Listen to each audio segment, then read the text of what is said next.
নমস্কার বন্ধুরা, good morning সবাইকে। আমি একটাই কারণে ভিডিওটা করছি, দুঃখিত আমি ভিডিওটা করার জন্য।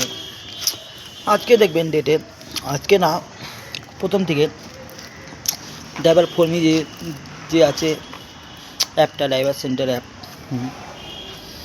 ওনার কিছু কিছু সমস্যা যেটা হচ্ছে, আমি ডিউটি এসেছি, ঠিক আছে, গেঞ্জি পরে আছি, ঠিক আছে, ভেতরে কোনো গেঞ্জি নেই, ঠিক আছে। উনি যদি কাস্টমারের সাথে কোনো ছোটোখাটো নিয়ে হবে না, কাস্টমার যদি বলে ড্রাইভার গেঞ্জি পরে নেই, যদি ঠিক আছে ড্রাইভার গেঞ্জি পরে নেই আমি মানছি, কাস্টমার কি ফটো তুলে পাঠিয়েছে আপনাকে, কাস্টমার মুখে বলেছে, ওইটাই বিশ্বাস করে নেবে, আপনাকে 500 টাকা ফাইন করে দেবে, আমাকে করেছে। দ্বিতীয় কথা, আপনি গাড়ি চালাতে গেছেন, ড্রাইভার কর্মী কতক্ষণ ধরে একটা কাস্টমার গাড়ি চালান, 5 ঘন্টা 7 ঘন্টা, একদিন, এর বেশি তো না। শর্টে একদিনের ভাড়া হয় না আশা করি, শর্টে। তার মধ্যে একটা আমাদেরই ভাইয়ের ক্লাচ প্লেট পুড়ে গেছিলো, কাস্টমার বলছে আমার 3 মাসের গাড়ি, ক্লাচ প্লেট পুড়ে গিয়ে, আরে ভাই আপনার 3 মাস ধরে ওই ড্রাইভারটা গাড়ি চালাচ্ছিল না, নিজে সেলফ ড্রাইভ করেছেন, অন্য কেউ ড্রাইভার করেছে, আস্তে আস্তে পুড়েছে,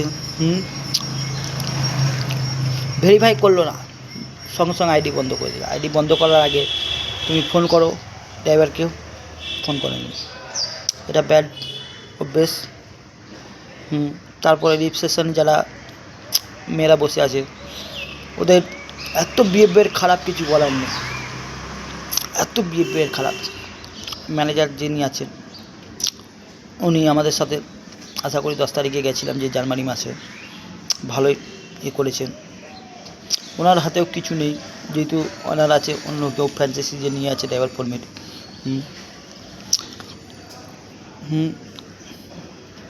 উনি যেরকম বলছিলাম, ওই জন্যই আপনাদের বলছি, আপনারা একতা হন, একতা না হলে কিছুই করতে পারবেন না। কোনো কোম্পানিকে হেলাবার জন্যে একতা দরকার। আমি আজকে গেঞ্জি পরে নিই, বলতে গেছি, আমি কিছু কথা বলবো, আইডি ব্লক করে দেবে, কাজ করার দরকার নেই তো আপনার, ঠিক আছে ভাই। আজ এখন ড্রাইভার ফলমি ছিল না, অনেক লোক কাজ করেছে, অবশ্যই আমিও করেছি, ওই জন্য আমি চাই না কারোর আইডি বন্ধ হোক, হোক, মানে একতা হোক, একতা হয়ে কাজ করুন সবাই। হোয়াটসঅ্যাপ গ্রুপে যেরকম ভয়েস পড়ে, কিছু কিছু লোক বলে যে ভয়েস পড়ে বলে আমাদের বিরক্ত হয়ে যায়, তার জন্য অপশান আছে, মিডিয়াটা বন্ধ করে দিন, একটাও ভিডিও ভয়েস আপনার গ্যালারিতে সেট হবে না। 3 নম্বর প্রশ্ন, আমরা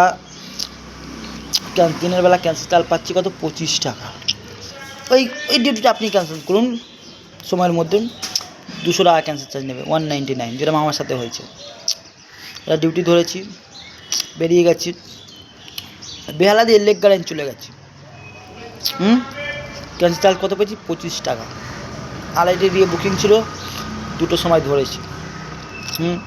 কেউ অবশ্যই ক্যান্সেল করেছে, ওই বুকিংটা আমি ধরেছি, কী করেছে এখন তো বলা মুশকিল, একমাত্র ওনারাই বলতে পারবে।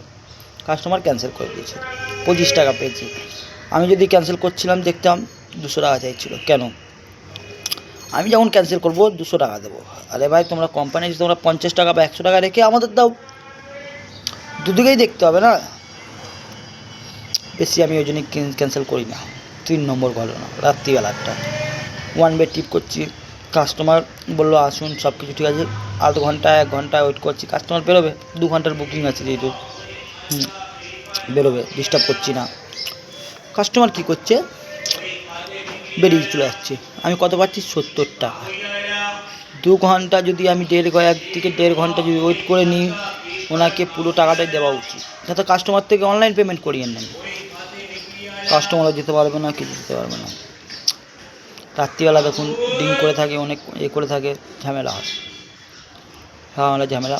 কাস্টমারকে কখনো খারাপ কথা বলতে পারবে না, কাস্টমার দেখুন একটা কথা বলে যদি দেয় না আপনাকে আপনার নামে, ওরা ভেরিফাই করবে না, ড্রাইভারের দোষ।